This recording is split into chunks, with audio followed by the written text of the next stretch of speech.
Olá, meus amores! Eu sou a professora Thaís Seidel e essa é a aula de Ciências do sexto ano. Hoje, nós iremos concluir o módulo 8 sobre transformações da matéria. Revisando um pouco da aula anterior, nós vimos que as matérias podem ser transformadas a partir de transformações físicas e transformações químicas. E o último exemplo de tipo de transformações químicas que eu trouxe foi justamente de um fósforo sendo aceso. Pois bem, nessa produção de calor, nós podemos ter a combustão. Combustão é queima. Tudo aquilo que queima é um processo de combustão. Para que a combustão aconteça, eu preciso ter 3 itens ou ingredientes que são fundamentais. Sem um desses 3, não existe combustão. São eles o comburente, o combustível e o calor inicial. Aqui ele está representado como se fosse uma continha de mais, e o resultado final vai ser a combustão, ou seja, a queima. Bem, o comburente, nome estranho, né? É o gás oxigênio. Obrigatoriamente e sempre o gás oxigênio. Aqui ele é representado pela sua fórmula química, O2. O combustível é tudo aquilo que pode pegar fogo, tudo aquilo que queima. Os materiais combustíveis, eles são divididos pelo Corpo de Bombeiros em áreas ou grupos que oferecem maiores riscos de combustão e menores riscos de combustão. A identificação do tipo de combustível é imprescindível em um ambiente para que eu saiba corretamente qual tipo de extintor que eu vou usar. Porque existem aqueles extintores que apagam, por exemplo, uma madeira pegando fogo. Ele não vai conseguir apagar se for um carro pegando fogo. Então, é preciso ter o conhecimento do tipo de combustível a ser utilizado no processo de combustão. E o calor inicial, aqui representado por um fósforo. Bem, esse calor inicial não precisa ser uma chama. Muitas vezes, um objeto ele é tão inflamável, é um combustível tão fácil de pegar fogo, que só o calor do ar, do meio ambiente, o calor de Imperatriz, é suficiente para fazer com que ele pegue fogo sozinho. Existem alguns produtos que a gente vê no supermercado e que tem um símbolozinho no verso dele, um triângulo com uma fogueira dentro. Isso quer dizer que ele é inflamável.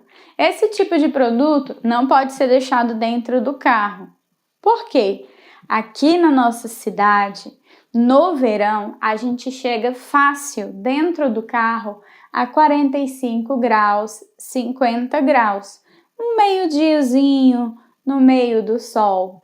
E aí essa temperatura pode ser suficiente para fazer esse combustível que tem esse tipo de desenho pegar fogo, sem que seja preciso que alguém chegue perto com a chama. O calor inicial também pode ser, por exemplo, um resquício de incêndio. Então, quando algo pega fogo, os bombeiros precisam apagar um carro, por exemplo, pegou fogo, eles apagam até que não tenha fumaça nenhuma e nem calor. Em um prédio, às vezes os bombeiros chegam a passar semanas próximo, no quarteirão mesmo. Por quê? O calor permanece ali. E dependendo do que tinha nesse prédio, do combustível que tinha lá, seja madeira, borracha, pneu, é possível que por causa do calor que ainda restou, apesar de não ter chamas, esse calor faça com que a combustão aconteça novamente.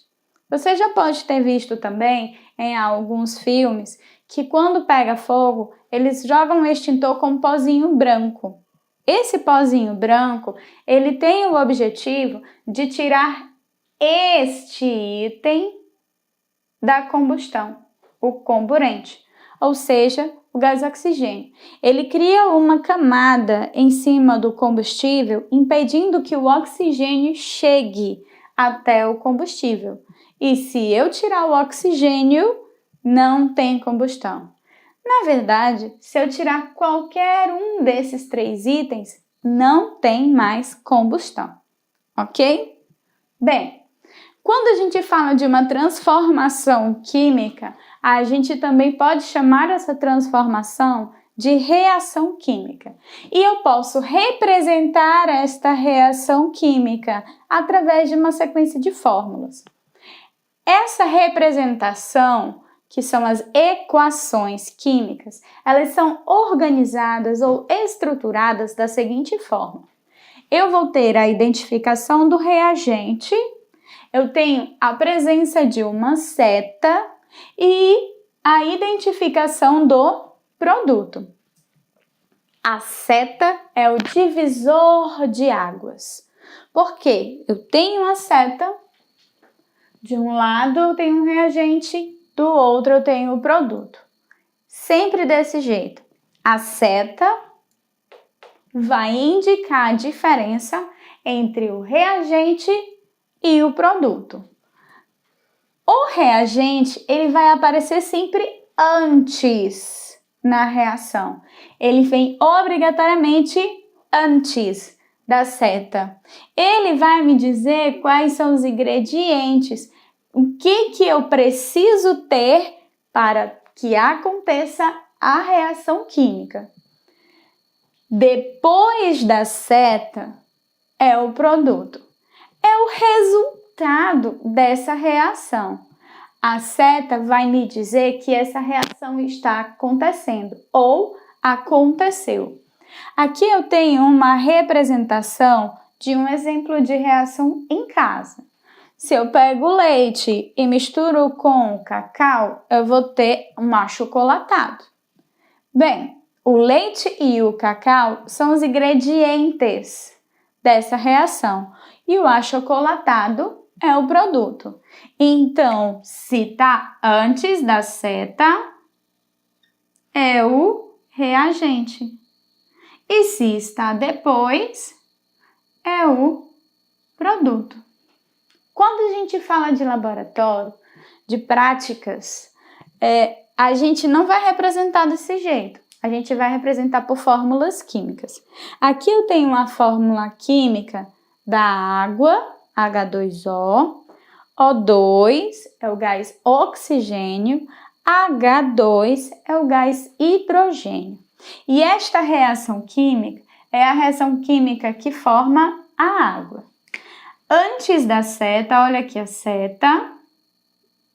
Antes da seta, nós temos o reagente.